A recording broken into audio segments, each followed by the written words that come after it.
नमस्कार and welcome to curiously education. दोस्तों, you're watching current affairs analysis. मैं हूं Prashant Mavani. Today we are going to talk about article 143। Indian polity के साथ जुड़ा हुआ एक बहुत ही इंपॉर्टेंट टॉपिक है। अभी कुछ समय पहले सुप्रीम कोर्ट ऑफ इंडिया ने गवर्नर्स और प्रेसिडेंट को लेकर जो जजमेंट दिया, उसके साथ जुड़ा हुआ यह टॉपिक है। आज हम एक कॉन्सेप्ट को भी समझने वाले हैं। इसको कहते हैं प्रेसिडेंशियल रेफरेंस। यह आर्टिकल 143 के साथ जुड़ा हुआ है। तो इंडियन पॉलिटी के पॉइंट ऑफ व्यू से यह आपका एक बहुत ही इंपॉर्टेंट टॉपिक बन जाता है। फिर ऑपरेशन सिंदूर को लेकर हमने काफी सारी डिस्कशन की है और ऐसा नहीं है कि अब इस पर डिस्कशन नहीं होगी। अलग अलग एंगल से हम चीजों को देखते आए हैं और देखते रहेंगे। आज हम बात करने वाले हैं कि भारत सरकार ने एक जो डेलीगेशन तैयार किया है और यह डेलीगेशन जो है वो दुनिया के अलग अलग देशों में विजिट करेगा और भारत के बारे में चीजें बताएगा। ऑपरेशन सिंदूर के बारे में अलग अलग देशों की सरकारों को एडुकेट किया जाएगा। तो इसके साथ जुड़ी हुई हम डिस्कशन करने वाले हैं। Then we are going to talk about ये जो पोषण 2.0 अभियान चल रहा है, इसमें सबसे बड़ा मिसिंग पॉइंट जो है, मीन्स सरकार ने काफी सारे पैसे भी दिए हैं। सरकार चाहती है कि पोषण 2.0 के तहत चीजें जो हैं उसमें एक बदलाव आए, लेकिन there is a missing gap. इस मिसिंग गैप को कैसे फिलअप किया जाता है? देन इसरो का एक मिशन जो है उसमें एक फेलियर या फिर आप कह सकते हैं इसरो को एक सेटबैक फेस करना पड़ा है।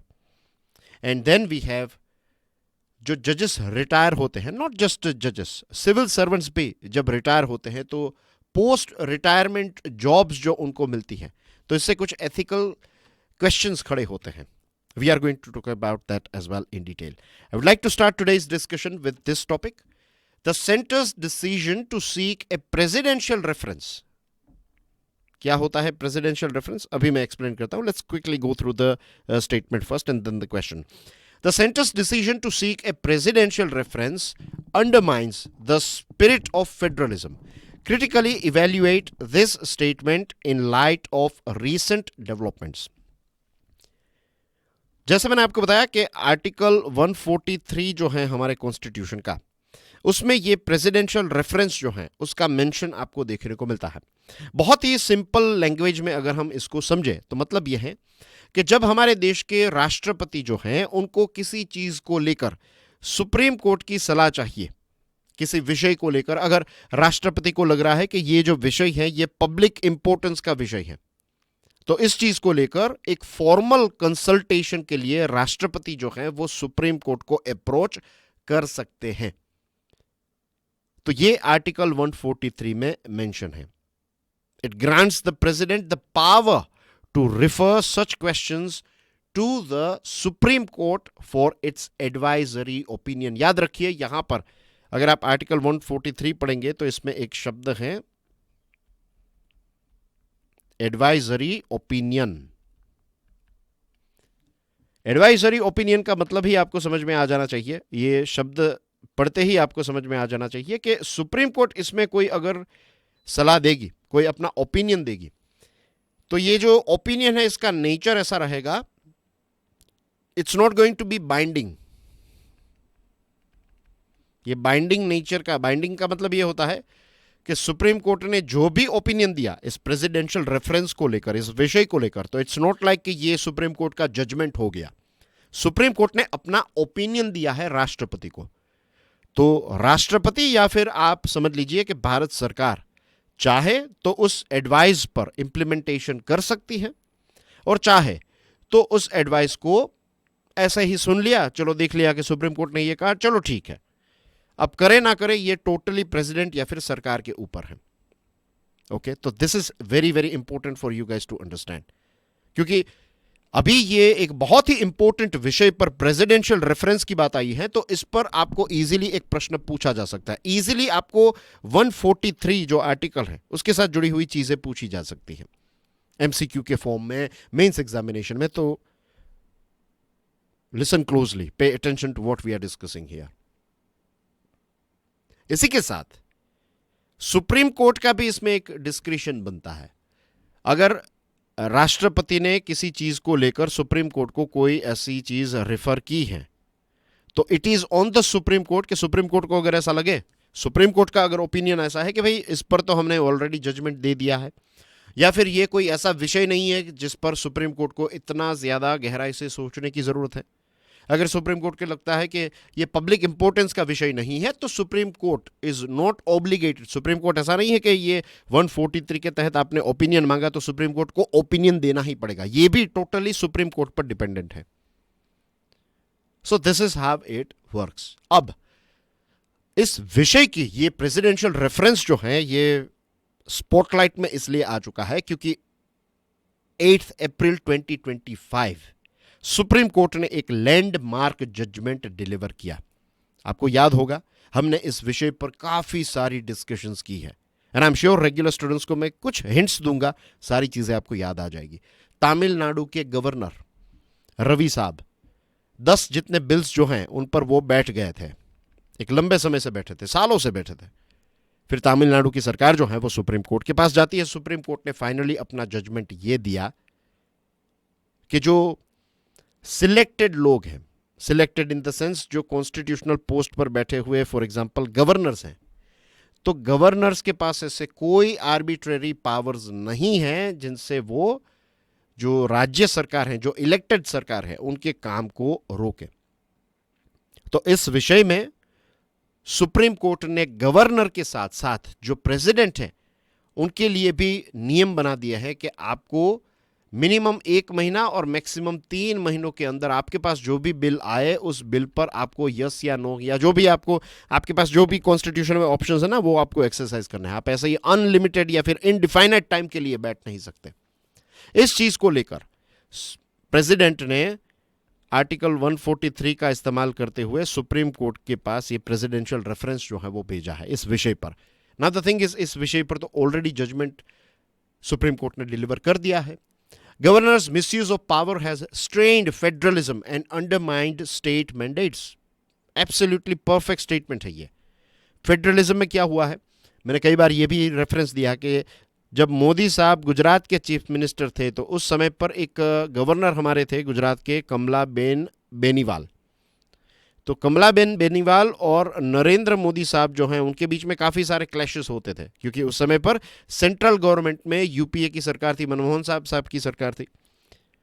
तो उस समय पर नरेंद्र मोदी साहब ही एज ए चीफ मिनिस्टर कहते थे कि भाई दिस इज नॉट फेयर, ये गवर्नर्स जो हैं वो स्टेट राज्य सरकार जो है या फिर जो स्टेट असेंबली है उसका काम नहीं होने दे रहे हैं, वो बिल्स को टाइम पर पास नहीं कर रहे हैं, तो इसके बारे में सोचना चाहिए। और आज वो प्राइम मिनिस्टर हैं, उनकी सरकार है, और तमिलनाडु और दूसरे ऐसे राज्य हैं जहां पर ऑपोजिशन पार्टी की सरकारें हैं, तो वहां पर उनके द्वारा ही अपॉइंटेड जो गवर्नर्स हैं वो उस राज्य सरकार को फ्रीली काम नहीं करने दे रहे हैं।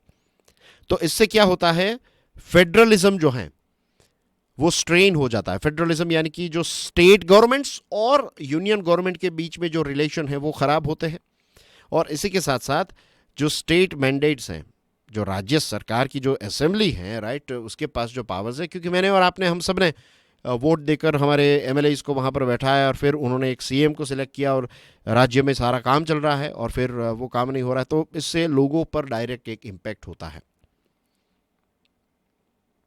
तो ये चीज़ें जो हैं ये एक लंबे समय से ऐसी चल रही थी। Lieutenant governor of Delhi versus उस समय के जो चीफ मिनिस्टर थे केजरीवाल, तो उनके बीच में काफ़ी इश्यूज होते थे। दूसरे भी ऐसे राज्य हैं जहां पर इस प्रकार की चीज़ें जो है वो हमें देखने को मिलती आई हैं। यहां पर सेंट्रल गवर्नमेंट ने सबसे बड़ा पॉइंट जो मिस कर दिया है वो ये है कि सुप्रीम कोर्ट ने अपना जजमेंट डिलीवर करके एक बहुत ही अच्छी चीज़ सेटअप की। सुप्रीम कोर्ट, क्योंकि अब सुप्रीम कोर्ट के पास कोई ऑप्शन ही नहीं रहा था। इतने सालों से सरकारें जो हैं वो जानती थी कि ये चीज़ें चल रही है, दे वर डूइंग नथिंग, तो सुप्रीम कोर्ट ने एक्सटेंड लिया कि भाई 1 महीने से 3 महीने के अंदर, मैक्स 3 महीने के अंदर आपको जजमेंट दे देना है। तो दिस वाज द टाइम कि अब सेंट्रल गवर्नमेंट क्या करे। सेंट्रल गवर्नमेंट कॉन्स्टिट्यूशन में एक अमेंडमेंट लाए, कॉन्स्टिट्यूशन को अमेंड करके यहां पर ये चीज़ों को स्पेसिफिकली मेंशन किया जाए कि भाई इतने समय के अंदर प्रेसिडेंट और गवर्नर्स को बिल पास कर देने हैं।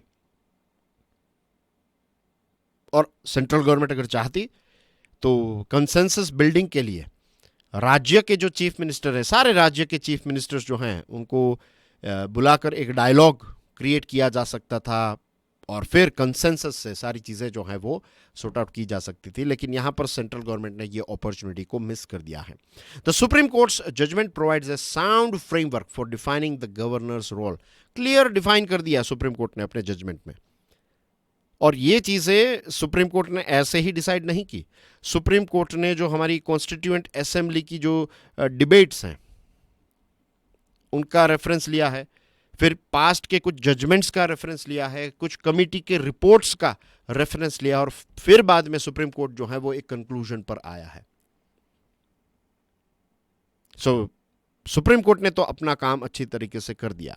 अब सेंट्रल गवर्नमेंट के ऊपर है कि वो कैसे स्टेप्स उठाती है और कैसे फेडरलिज्म को और ज़्यादा मजबूत करने की दिशा में आगे बढ़ती है। एंड डेफिनेटली गवर्नर्स जो हैं they should act like a constitutional heads. They should not act like political appointees.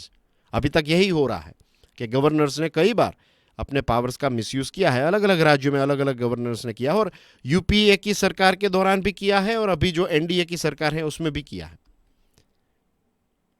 तो अकाउंटेबिलिटी सेट होनी चाहिए। Governors must act as constitutional heads, not as political appointees. जब ये चीज होगी ना तब फेडरल स्ट्रक्चर और ज़्यादा मजबूत होगा, और भले ही अलग अलग पॉलिटिकल पार्टीज सेंटर और स्टेट्स में हो, लेकिन रिलेशंस जो है वो अच्छे रहेंगे। Right, so this topic is sorted. Now let's jump on to topic number 2। This one is about India and Pakistan. दोनों देशों के बीच में, मीन्स एक देश में से 3 देश बने। स्टार्टिंग में एक देश, उसके बाद बांग्लादेश का जन्म हुआ, तो फिर एक बड़े देश में से टोटल 3 देश बन गए। एक हमारा देश भारत, एक पाकिस्तान, एंड देन बांग्लादेश। अब इंडिया और पाकिस्तान के बीच में जो मेजर डिफरेंस है दैट इज ऑफ थिंकिंग, एक सोच का डिफरेंस है। How does India's founding vision of pluralism contrast with Pakistan's 2 nation theory? Discuss it's implications for national identity and global perception. ये बात इसलिए हो रही है क्योंकि भारत सरकार ने एक टीम तैयार की है, 7 डेलीगेशंस जो हैं वो तैयार किए हैं, 7 ऐसे ग्रुप्स आप समझ लीजिए, और दुनिया के इंपॉर्टेंट जो कैपिटल्स हैं, ग्लोबल कैपिटल्स, यानी कि ग्लोबल सरकारों के साथ अलग अलग देशों की सरकार, जैसे कि यूएसए हैं, ग्रीस हैं, and then you have Malaysia, and there are so many other countries as well. तो अलग अलग डेलीगेशंस जो हैं वो अलग अलग देशों में जाने वाले हैं। And the most interesting thing about this delegation is, या फिर ये जो डेलीगेशंस हैं इनकी सबसे इंटरेस्टिंग बात जो है वो ये है कि ये भारत का जो प्लूरलिज्म है, जो यूनिटी एंड डाइवर्सिटी जो है भारत की, ये क्लियरली इसमें रिफ्लेक्ट होती है। यहां पर जिस प्रकार से डेलीगेशंस को कंपोज किया गया है, तो आपको इसमें अलग अलग पॉलिटिकल पार्टी के लोग आपको देखने को मिलेंगे, कांग्रेस एंड जो भी अलग अलग पॉलिटिकल पार्टीज है, right, there are so many, so एक एक का नाम नहीं लूंगा, लेकिन अगर आप ऊपर ऊपर से देखेंगे तो आपको सारे अलग अलग पॉलिटिकल पार्टीज के जो इंपॉर्टेंट प्लेयर्स हैं उनको इस डेलीगेशन का पार्ट बनाया। तो इट्स नॉट लाइक कि बीजेपी की टीम जा रही है, नो, ये देश की टीम जा रही है। फिर दूसरी एक इंटरेस्टिंग चीज भी यहां पर एक मेंशन करना बहुत ही जरूरी बनता है, दैट इज ऑपरेशन सिंदूर किसका है? बीजेपी का है? The answer is of course no. Operation Sindoor जो है वो हमारे देश भारत का है। तो यहां पर बहुत ही स्मार्टली, बहुत ही अच्छी तरीके से, देखिए इससे पहले के आर्टिकल में हम सेंट्रल गवर्नमेंट जो है उसको क्रिटिसाइज कर रहे थे, यहां पर सेंट्रल गवर्नमेंट ने कुछ अच्छी चीज की है तो हम उसके बखान भी कर रहे हैं। तो यहां पर क्या है, हमारे देश की जितनी अलग अलग पॉलिटिकल पार्टीज हैं उनको हमारे देश के लोगों ने वोट दिया है, चाहे वो ऑपोजिशन में हो चाहे वो रूलिंग में हो, वोट तो हम सब ने दिया है।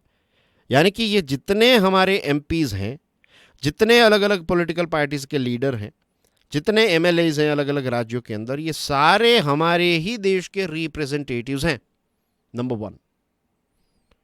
तो यहां पर जब ये डेलीगेशन क्रिएट किया गया बाय सेंट्रल गवर्नमेंट और इसमें अलग अलग पॉलिटिकल पार्टीज के लोग हैं, दैट मीन्स मेरे आपके सबके रिप्रेजेंटेटिव्स जो हैं उनको यहां पर मौका मिला है, नंबर 1। नंबर 2, अलग अलग धर्म के लोग इसमें आपको देखने को मिलेंगे, हिंदू, मुसलमान, सिख, ईसाई एक्सेट्रा। अलग अलग कास्ट के लोग भी आपको इसमें देखने को मिलेंगे। तो दिस इंडिकेट्स, और रीजनल रिप्रेजेंटेशन भी है, दिस इंडिकेट्स कि भारत की जब टीम बनती है ना, तो भारत की टीम डाइवर्स भी रहती है और भारत की टीम में आपको यूनिटी भी देखने को मिलेगी। तो जो पाकिस्तान करना चाहता था, पाकिस्तान का द एस्टैब्लिशमेंट यहां पर करना चाहता था, उसको एज ए सिटीजन्स हम सब ने एकता दिखाकर, सरकार ने मुंह तोड़ जवाब दिया डिप्लोमेटिकली, मिलिट्री ने काइनेटिक एनर्जी से जवाब दिया। और अब जो टीम बन रही है वो ये दिखाती है कि भाई भारत का जो हमारी कोर थिंकिंग है, हम जो भारतीय हैं, जो इंडियंस हैं, at the end of the day हम सेक्युलर हैं, हम हमारी डाइवर्सिटी को सेलिब्रेट करते हैं, हमारे यहाँ पर सारे त्योहारों को हम सेलिब्रेट करते हैं। ये आज के समय में India is proving to the world. आप यूरोप में चले जाइए जहाँ पर लिबर्टी, इक्वालिटी और बहुत सारे बड़े बड़े कॉन्सेप्ट्स आए, आज वहाँ पर ये सारे कॉन्सेप्ट्स जो हैं वो प्रैक्टिकली फुलफिल नहीं हो पा रहे हैं। वहाँ पर रेडिकलाइजेशन और वहाँ पर वाइट सुप्रीमेसी और ऐसी बहुत सारी चीज़ें वहाँ पर चल रही है। लेकिन हमारे यहाँ पर इतने सारे चैलेंजेस के बाद भी जब चीज़ें राइट टाइम आता है तो हम सब एक हो जाते हैं। This is the beauty of our country. तो एक मुंह तोड़ जवाब इससे भी हम दे रहे हैं। Post Pahalgam conflict with Pakistan जो है, इसके कंटेक्स्ट में ही ये डेलीगेशंस की टीम को बनाया गया है। अब ये हो गई हमारे देश भारत की बात। अब पाकिस्तान की बात भी आप जानते हैं। अभी कुछ समय पहले ही, ये 22 अप्रैल को जब अटैक हुआ, उसके कुछ दिनों पहले, लगभग 1-1.5 हफ्ते पहले ही, वहाँ के आर्मी के चीफ ने जो स्टेटमेंट दिया था, उसने 2 नेशन थियरी के बारे में बात की। उसने कहा कि भाई, ये जो मुनीर है उसकी बात कर रहा हूँ मैं, मुनीर वो सेइंग कि हिंदू और मुसलमान कभी एक देश में नहीं रह सकते। Yes, he is right. Pakistan की दृष्टि से यही दुनिया है कि आप, ऐसा नहीं है कि हिंदू और मुसलमान आप मीन्स किसी के साथ नहीं रह सकते, क्योंकि फिर आप क्या करेंगे, एक बार आप हिंदू, क्रिश्चियन, सिख और इन सारे अलग अलग लोगों के साथ लड़ेंगे, झगड़ेंगे, उनको निकाल देंगे, फिर बात आएगी कि भाई ये मुसलमान ऊपर हैं, ये मुसलमान नीचे हैं, अहमदिया जो हैं वो ऐसे हैं, ये जो बोहराज हैं वो ऐसे हैं, और फिर ऐसे करके करके फिर एंड में कुछ लोग बच जाएंगे, लेट्स से। तो फिर वो अंदर वो जो कहते हैं ना, हम हमारे एक गुजराती शब्द मेरे मुंह में से निकल गया, बट बेसिकली वो इंटरनल फिल फाइट स्टार्ट करेंगे कि भाई मैं इस खानदान से हूँ, मैं यहाँ से हूँ, एंड थिंग्स लाइक दैट। और ये उनकी रियलिटी है, क्योंकि उनकी थिंकिंग, उनका जो फाउंडेशन हुआ है वो ऐसी चीज़ों पर ही हुआ है। हमारा फाउंडेशन जो है वो अलग लेवल पर हुआ। हम कॉन्स्टिट्यूशन को सबसे ऊपर मानते हैं, वहाँ पर धर्म और इन सारी चीज़ों को सबसे ज़्यादा ऊपर माना जाता है। और वो भी कैसा धर्म, जो धर्म में बताई गई बातें हैं वो नहीं, उन्होंने जो अपने हिसाब से सेट की हैं ये सारी बातें, जिसके बारे में अगेन हमने काफ़ी सारी डिस्कशन की थी, तो आई am not going into the details. लेकिन जब आपके आर्मी के चीफ जो हैं वो इस प्रकार की मानसिकता रखते हैं, तो उस देश के बारे में आपको बहुत सारी चीज़ें पता चल जाती है। So this is a big difference between India and Pakistan. और आप देख लीजिए भारत में आज़ादी के बाद आज देखिए भारत का क्या हुआ है, प्रोग्रेस हुआ है। बहुत सारे लोगों को ये स्टेटमेंट थोड़ा शॉकिंग लगेगा, बट आज़ादी के बाद पाकिस्तान का ग्रोथ जो है, इट वाज आउटस्टैंडिंग। एक वक्त तक ऐसा लग रहा था कि पाकिस्तान मीन्स, आज जहां पर साउथ कोरिया है ना, आज साउथ कोरिया, उस जगह पर शायद पाकिस्तान होता, ऐसा लग रहा था पहले, 60s-70s के समय के आसपास की बात है। तो Pakistan was like one of the fastest developing countries in the world after this India Pakistan का जब ये बंटवारा हुआ उसके बाद। लेकिन ये जो जहर वाली मानसिकता है, इसकी वजह से क्या हुआ है, थरो डिक्लाइन हुआ है, हर तरफ से डिक्लाइन हुआ है पाकिस्तान का, इमेज वाइज सारे इंडेक्सेस आप देख लीजिए, राइट। तो this is also an indication के जमीन आसमान का फर्क है दोनों देशों के बीच में। दिस इज अनफॉर्चुनेट कि वो हमारे पड़ोसी देश हैं। Global perceptions post Pahalgam highlight the need for India to reinforce its image as a pluralistic secular democracy. हम पूरी दुनिया को ये दिखाना चाहते हैं, और क्यों ना दिखाएं, दिस इज आवर ब्यूटी। तो दैट्स द रीजन कि ये डेलीगेशन जो है उसको भेजा जा रहा है। हम डिप्लोमेटिक एफर्ट्स लगा रहे हैं, हमारे इकोनॉमिक डायनामिज्म को हम दिखा रहे हैं कि भाई भारत मीन्स प्रोग्रेस, भारत आगे बढ़ना चाहता है, Bharat stands for piece, for unity. तो ये एक बहुत ही अच्छा मूव लिया है सरकार ने कि इफेक्टिव कम्युनिकेशन के माध्यम से हम दुनिया को बताएंगे। और यहाँ पर थोड़े बहुत हमें इंटरनली थोड़ा बीजेपी कांग्रेस थोड़ा देखने को मिल रहा था, लेकिन ये सारी चीज़ें जो हैं वो अब नहीं है, क्योंकि एज यू नो के शशि थरूर जो हैं is the head of one delegation, and Shashi Tharoor बहुत ही educated, he is very mature and experienced व्यक्ति है वो। He has been foreign minister as well, UN में भी उन्होंने काम किया है। भी वो आपको पता है क्या कि कोफी अन्नान जो थे यूएन के हेड, तो उनके खिलाफ मीन्स उनके ओपोजिशन में ही लाइक इलेक्शन लड़े थे शशि थरूर। वो बात अलग है कि कोफी अन्नान जो है वो जीत गए, बट काफ़ी एक्सपीरियंस है। तो कांग्रेस में से एक बहुत बड़ा नाम शशि थरूर साहब जो हैं वो एक डेलीगेशन को हेड करने वाले। तो ये जो इंटरनल थोड़े ऐसे देखने को मिले थे वो भी चीज़ जो है वो अब नहीं है। Moving on to third topic, this is a very very important yet interesting topic. Nutrition is not just a biomedical issue but a social justice concern. Examine this statement with reference to women's nutritional status in India. हमारे देश में free food grain का programme चल रहा है। हमारे देश में कुछ 800 मिलियन ऐसे लोग हैं जिनको इस प्रकार का सपोर्ट जो है वो सरकार प्रोवाइड करती है। लेकिन आज भी देखिए, पेट भर के खाना खाना इट्स अ डिफरेंट थिंग, और न्यूट्रिशनल खाना खाना that's a different thing. If I eat let's say 10 rotis और 10 रोटी खा ले कोई और थोड़ा दूसरी कोई चीज़ उसके साथ खा ले, लेट्स से अचार खा लिया उसके साथ, तो पेट भर जाएगा लेकिन न्यूट्रिशन नहीं मिलेगा। So there is a difference between this. पहले हमारा स्ट्रगल जो था दैट वाज अबाउट पेट भर के खाना। अब जो हमारा जो चैलेंज है that is nutritional security. Hunger means food security है और उसके साथ साथ न्यूट्रिशनल सिक्योरिटी को भी हमें मेंटेन करना है। तो फ्री फूड ग्रेन का प्रोग्राम चल रहा है। दिस इंडिकेट्स कि एक तो परसिस्टेंट हंगर भी है हमारे देश में, और दूसरी चीज़ जो है दैट इज न्यूट्रिशनल इनइक्वालिटी भी हमें नज़र आती है। जब खास करके हम महिलाओं की बात करें, बेटियों की और महिलाओं की बात करें, तो आज भी माल न्यूट्रिशन के शिकार हैं हमारी बेटियां और महिलाएं। अगर हम NFHS 5 का डेटा देखें, देन वी फाइंड कि हमारे देश में 57% महिलाएं जो हैं दे आर एनेमिक, आयरन की कमी है उनमें, कंपेयर टू 26% मैन। तो यहां पर एक क्लियरली एक चीज नजर आती है कि एक सिस्टमिक निग्लेक्ट हुआ है महिलाओं का। अगर आप देखेंगे हमारे देश में, then 1 out of 5 women is underweight।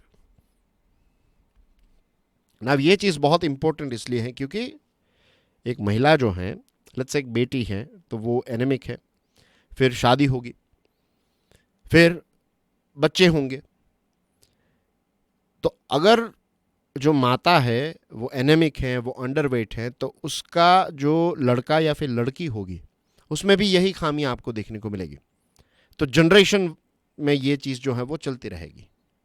तो इसको रोकने के लिए बेटियों का और जो बहनें हैं और जो महिलाएं हैं, राइट, तो इनकी न्यूट्रिशनल और health security it's very very important, plays a very very important role. और ये चीज़ भी अलग अलग रिसर्च में प्रूव हुई है कि जब एक परिवार में जब एक महिला होती है तो उसके एजुकेशन पर जब जोर दिया जाता है। इसीलिए ये बेटी बचाओ बेटी पढ़ाओ प्रोग्राम जो हैं इसको सरकार इतना ज़्यादा सपोर्ट करी, और हम सबको सपोर्ट करना चाहिए। द रीज़न इज़ कि जब एक बेटी पढ़ी लिखी हुई होती है तो पूरा परिवार जो है, फिर पूरे परिवार पर इसकी एक पॉजिटिव इम्पैक्ट आती है। जब उसकी शादी होगी, फिर फ्यूचर में बच्चे होंगे, तो जनरेशन वाइज एजुकेशन जो है वो चलता रहेगा क्योंकि माता जो है वो पढ़ी लिखी है। तो पोषण अभियान is doing good in the sense के इसके लिए सरकार ने 24,000 करोड़ रुपीस जो हैं वो एलोकेट किए थे 2022-23 में। लेकिन ये 24,000 में से 69% जितना फंड जो हैं वो स्पेंड किया गया। बाकी का जो है वो पैसे होने के बावजूद भी we are not able to utilise this money, this important resource. और इसी समय में अगर आप देखेंगे देन यू विल फाइंड के एनीमिया जो है तो ये 53% जो था, तो इससे इंक्रीज होके ये हमारे देश में 57 तक हो गया। तो पोषण अभियान सरकार की तरफ से चल रहा है, इसके कुछ गोल्स भी अचीव हुए हैं, सिग्निफिकेंट फंडिंग है इसके बावजूद, और अवेयरनेस कैंपेन्स के बावजूद भी जो रिजल्ट्स हमें चाहिए ये रिजल्ट्स क्रिएट क्यों नहीं हो पा रहे हैं, उसके पीछे one of the main thing is, और जो अब लेटेस्ट अलग अलग रिसर्च में ये प्रूव हुआ है, if you want to change the situation here, the one thing that you need to do is महिलाओं का इकोनॉमिक एम्पावरमेंट। ये चीज़ देखने को मिली है कि जहां पर महिलाएं जो हैं उनका इकोनॉमिक एम्पावरमेंट होता है, जब लेबर फोर्स पार्टिसिपेशन महिलाओं का बढ़ता है, जब उनको अच्छी जॉब्स मिलती हैं, and you will find this thing कि जिन क्षेत्रों में महिलाएं, लेट्स से कोई पायलट हैं, कोई डॉक्टर हैं, कोई इंजीनियर हैं, जो फॉर्मल सेक्टर्स में काम कर रही है महिलाएं, उनके परिवारों को देखिएगा आप, उनके बच्चों को देखिएगा, right. You will find generally speaking पढ़े लिखे होंगे, खाने पीने की चीज़ों के बारे में उनको ख्याल होगा, राइट। ये सारी चीज़ें क्यों? क्योंकि माता जो है वो एक बहुत ही अच्छे सेक्टर में काम कर रही है। हमारे यहाँ पर प्रॉब्लम ये है कि जो फीमेल लेबर फोर्स पार्टिसिपेशन है वो एक तो कम है, नंबर वन। दूसरी जो चीज़ है वो ये है कि ज़्यादातर महिलाएं जिस क्षेत्र में काम कर रही है वहाँ पर जॉब क्वालिटी जो है that is very poor, informal sector काफ़ी ज़्यादा है, और वेज गैप भी है। तो ये बहुत सारे ऐसे रीजंस हैं जिसकी वजह से ये सिचुएशन हमें देखने को मिलती है। तो सॉल्यूशन ये है कि पोषण 2.0 जो है, तो इसमें कन्वर्जेंस की ज़रूरत है। लाइवलीहुड और एम्पावरमेंट स्कीम्स, इन दोनों का कन्वर्जेंस हो। हेल्थ डिपार्टमेंट, न्यूट्रिशन डिपार्टमेंट और लाइवलीहुड प्रोग्राम्स जो हैं ये एक दूसरे के साथ कोलैबोरेट करें, तब जाकर चीज़ें जो हैं उसमें रिजल्ट हमें देखने को मिलेगा। A malnutrition free India requires women to be active agents of change, not passive beneficiaries. सिर्फ बेनिफिट्स देने से कुछ नहीं होगा। एक्टिव एजेंट्स ऑफ चेंज बनाने के लिए महिलाओं के लिए we have to empower them economically and socially, तब जाकर ये बदलाव आएगा, राइट। मिल गया ना answer. Now let's move on to topic number 4 and let me have a sip of water. How does the failure of PSLV C61 impact India's space-based surveillance 3 program and its military surveillance capabilities? Discuss the need for increased resources. PSLV C61 जो है ये mission जो है ये basically fail हुआ। इसमें EOS O9 satellites को हम लॉन्च करने वाले थे, लेकिन टेक्निकल ग्लिच हो गई कुछ थर्ड स्टेज पर, और इसकी वजह से ये प्रॉपर जगह पर लॉन्च नहीं हो पाया, राइट। PSLV वैसे तो काफ़ी एक फेमस हमारा वर्क हॉर्स है इसरो का। EOS O9 जो है it is a very very important satellite. ये सिविलियन और डिफेंस एप्लीकेशंस के लिए इसका इस्तेमाल होने वाला था, और ये ड्यूल यूज़ नेचर है इसका। ये land use mapping, hydrology, defence, radar imaging के माध्यम से ये सारी चीज़ें की जा रही थी, और वेदर के डेटा, बहुत सारी चीज़ें। और ये हमारे लिए इम्पोर्टेंट इसलिए भी है EOS O9 because the thing is, अभी जो ऑपरेशन सिंदूर चला ना, तो इसमें हमें कुछ फॉरेन ऑपरेटर पर निर्भर रहना पड़ा। कुछ जगहों पर ऐसे गैप्स थे, तो ये गैप्स को फिलअप करने के लिए हमने दूसरे देशों के सैटेलाइट्स की इमेजेस और डेटा का इस्तेमाल किया। तो वक्त के पॉइंट ऑफ व्यू से देखें, क्लाइमेट चेंज हो रहा है, राइट, फिर मिलिट्री वाइज ये टेंशन चल रहे हैं, तो EOS O9 जैसे प्लेटफॉर्म्स जो हैं वो हमारे देश के लिए काफ़ी ज़्यादा इंपॉर्टेंट और क्रिटिकल बन जाते हैं। The space based surveillance 3 programme faces challenges amid growing demands for space based assets.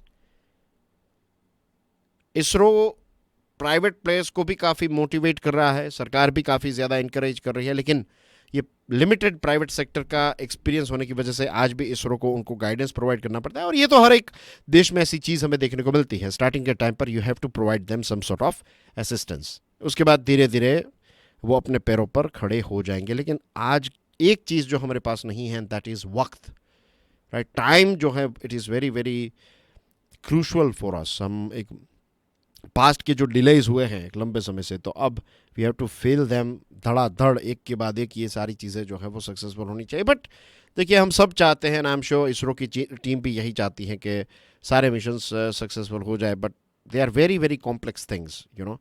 अभी तक कितने सारे सक्सेसफुल मिशंस किए हैं, तो उनके लिए हमें उनको कॉन्ग्रेचुलेट करना चाहिए। और यहाँ पर एक दो फेलियर्स हुए, जनवरी में हुआ था NVS O2 जनवरी 2025 में, NVSO2 ये फेल हुआ था। अभी ये 61 EOS 09 PSLV C61 जो है वो फेल हुआ। That's fine, I am sure ISRO will bounce back. And Bharat जो है वो एक अपने आप को एक ग्लोबल प्लेटफॉर्म के तौर पर लॉन्च करा है कि हम एक बहुत ही रीजनेबल रेट पर राइट जगह पर चीज़ों को लॉन्च करने की क्षमता रखते हैं। तो ऐसे कुछ सेटबैक्स जो हैं वो थोड़े बहुत हम पर इम्पैक्ट करेंगे, but I am sure we will bounce back.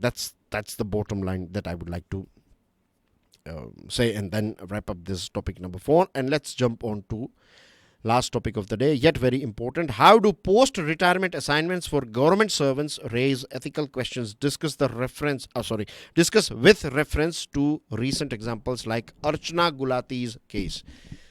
Chief justice जो अभी रिटायर हुए खन्ना साहब और अभी जो नए आए हैं हमारे गवाई साहब, राइट, दोनों ने एक चीज़ क्लियर कर दी कि भाई जब हमारी टेन्योर ख़त्म होगी, जब हम रिटायर हो जाएंगे, तो उसके बाद हम कोई भी सरकारी नौकरी जो है उसको ज्वाइन नहीं करने वाले हैं। पोस्ट रिटायरमेंट जॉब्स में हम इंटरेस्टेड नहीं। ये दोनों एक तो एक्स CJI और करंट CJI ने ये बात बताई, अपने आप में बहुत बड़ी बात है। This also raises a question, एक एथिकल क्वेश्चन खड़ा होता है कि क्या इस प्रकार की प्रैक्टिसेस जो हैं कि रिटायरमेंट के बाद आपको जॉब मिलती है, तो क्या ये एथिकली बराबर है या नहीं, इस पर भी एक डिबेट स्टार्ट होती है। यहाँ पर एक और चीज़ मैं ऐड करना चाहता हूँ, शायद इसके बारे में आपको उतना ज़्यादा पता ना हो, थोड़ा सब्जेक्ट अलग है लेकिन बहुत इंपॉर्टेंट बात है।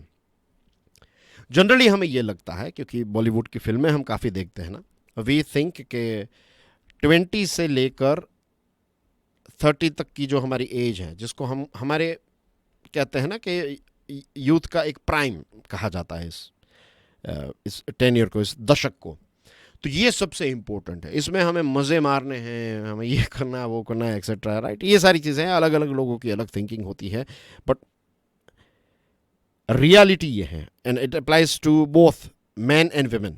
रियलिटी ये है in terms of your spiritual energy, in terms of your financial, in terms of your आप बिजनेस के पॉइंट ऑफ व्यू से देखें, आपकी नॉलेज के पॉइंट ऑफ व्यू से देखें, 40 से लेकर 60 तक की जो आपकी एज होती है, ये जो 20 ईयर्स है ना, as a human being they are peak. इसमें आप भूल जाइए जवानी, बुढ़ापा, ये सारी चीज़ें ये सोसाइटी की है। एज ए ह्यूमन बींग जो है ये आपके सबसे इंपॉर्टेंट ईयर्स होते हैं, 40 से लेकर 60। और जब कोई व्यक्ति 60 क्रॉस कर लेता है, तो भले ही लेट्स से कि अगर उसने लेट्स से हेल्थ का उतना ज़्यादा ख्याल नहीं रखा, तो बॉडी थोड़ा बहुत स्लो हो जाएगा, ये सारी चीज़ें होगी। अगर ख्याल नहीं रखा, ख्याल रखा तो यू कैन सी, अभी मैंने टॉम क्रूज की ये फाइनल रेकनिंग फिल्म देखी, and my God he runs like a athlete, he is somewhere around 60+।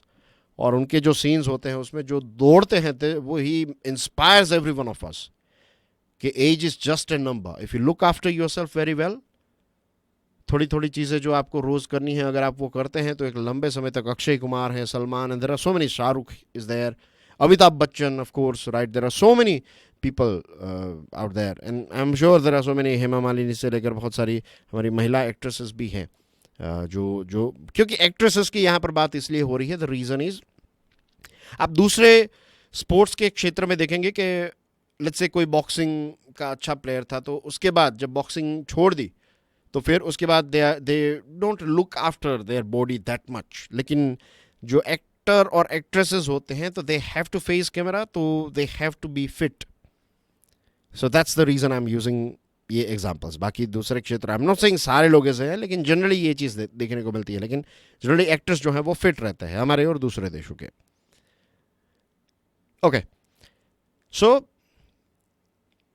ये बातें इसलिए मैं कह रहा हूं, और इसके आगे की जो बात है दैट वो ये है कि 40 से 60 जो आपने किया, तो it will develop you from every angle, family wise, health wise, society wise, पैसों के पॉइंट ऑफ व्यू से आप करियर के अपने पीक पर होते हैं जब आप 60। और आज के समय में क्या है, देखिए हमारे यहाँ पर क्या है कि ये जो जजेस की रिटायरमेंट की एज है, आई थिंक हाई कोर्ट की 63 है और सुप्रीम कोर्ट की 65 है।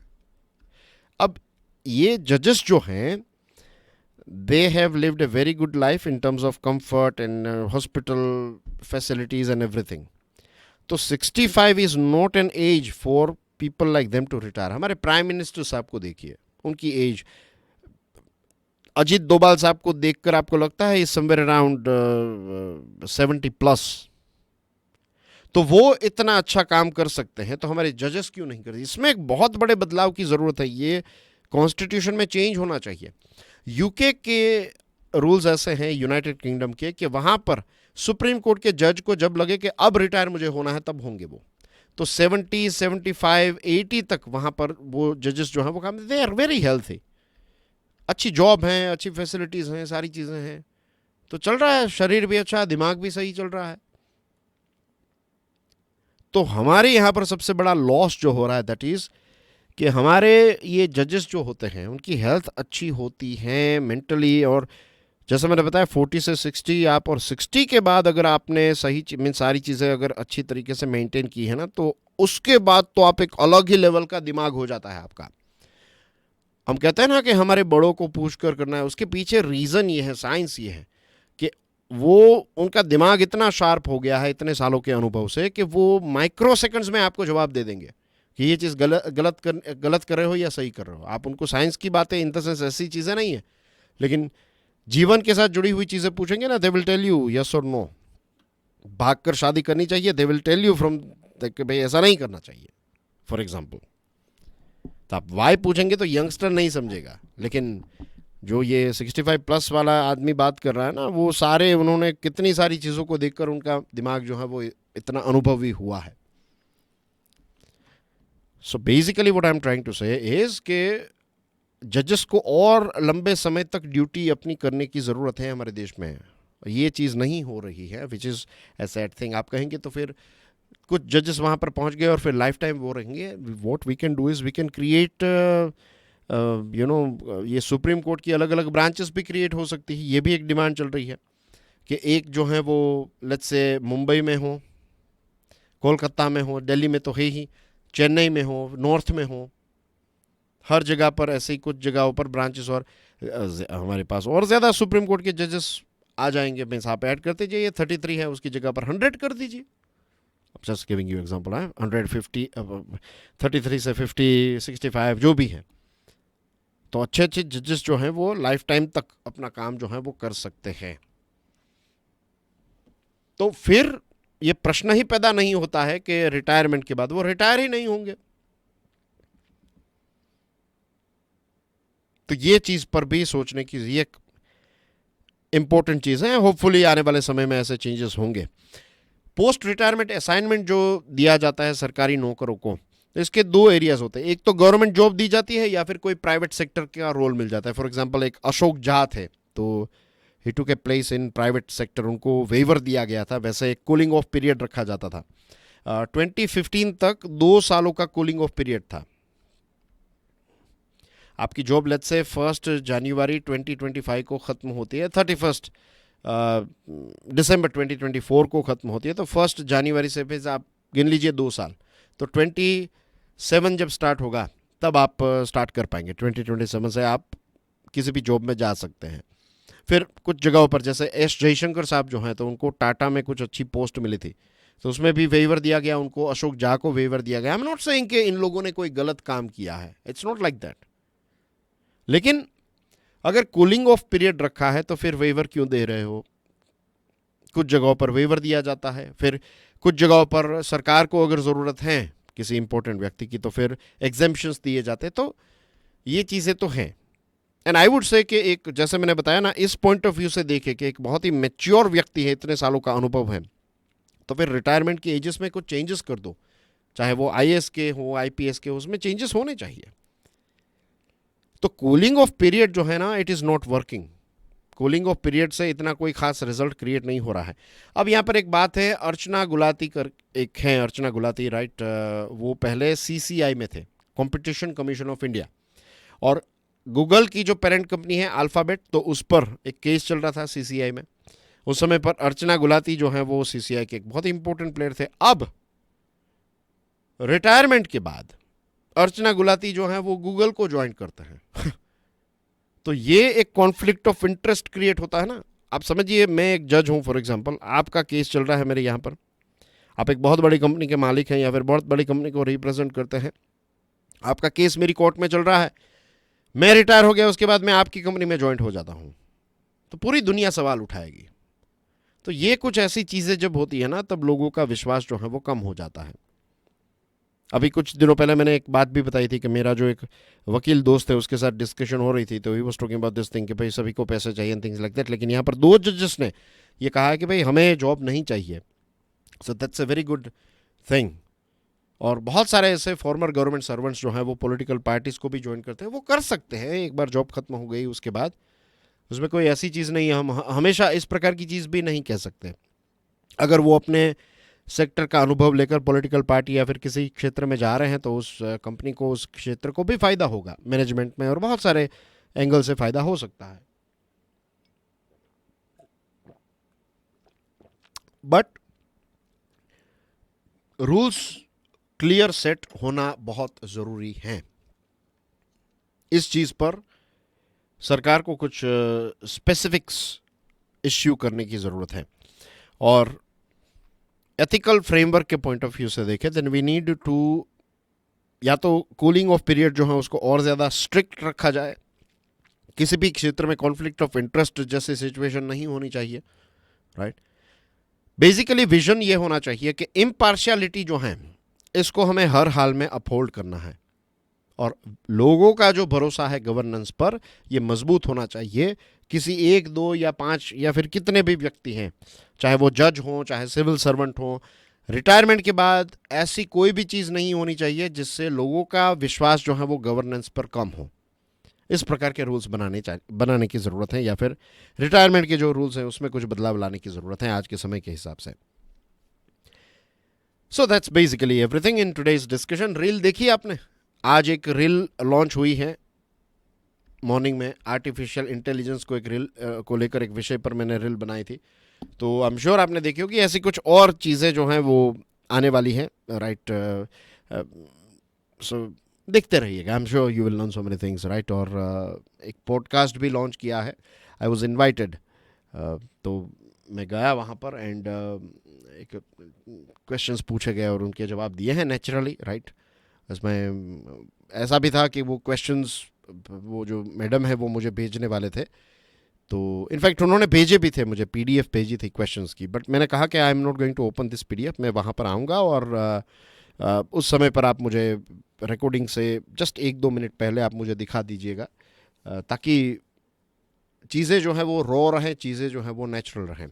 उसमें 1-2 क्वेश्चन ऐसे थे जो रिपीट हो रहे थे डायरेक्टली इनडायरेक्टली, तो मैंने कहा कि इसको चेंज कर देते हैं और ये क्वेश्चन आप हटा दो, उसकी जगह पर ये रख दो, एंड दैट्स इट। एंड फिर कैमरा सेटअप हो गया था, हम जब ये बातें कर रहे थे प्ले हुआ और फिर हमने रिकॉर्ड कर लिया, और फिर उनकी ही टीम के एडिटर्स ने एडिट करके भेजा है, तो फिर हमने लॉन्च कर दिया इसको। So I'm sure you will learn some good things from that podcast as well. So that's basically everything from my side. Thank you very, very, very much. God bless you all. And I'm sure you have enjoyed your weekend. Jai Hind.